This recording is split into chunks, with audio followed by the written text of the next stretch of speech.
Hey there, CPO here, and this is going to be a quick video installing my Barricade Rock Sliders from Extreme Terrain.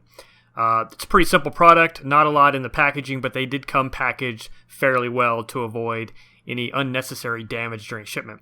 I did have 3 questions I wanted to answer for you right off the bat. These are questions I had. Are they made for real use? Yes, they're not just for looks. They're not just steps. They actually are designed to be rock sliders. Will they work with the factory Ruby rails? Yes, that is also the case.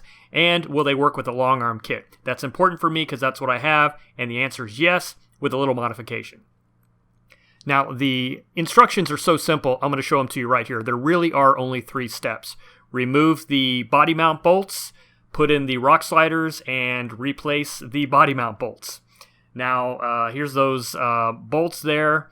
And I will say there are some people who have had some challenges that I've talked to.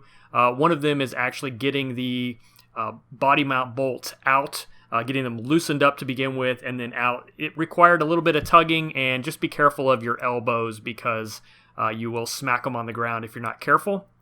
Additionally, those washers, sometimes people had said wouldn't fit through the hole on the rock slider. So if you need to use a hammer for persuasion or do a little grinding, you might have to. I didn't have to do any of that. I do use a jack and a block of wood to hold everything up. I also use thread lock whenever I put it back together, and don't forget to torque them down. The instructions say 80 foot-pounds, which is the JK body mount torque value. My printed instructions that came with my rock sliders actually said 35 foot-pounds, so be careful about that if you're doing this.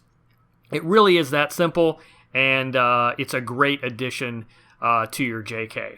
Now, I did mention that I have the long arm kit, so I had to do a little extra work, so I'll show you that here in a second, but I wanted to get the install as simple as it is out to those of you that don't have to worry about the extra modification for the long arms. Now for my long arm kit, the rear control arm bracket is sort of infringing upon the space that rear rock slider bracket is going to bolt on. And you can see how tight that is there. So basically what I ended up having to do is just take a cut-off tool and cut off the corner of that.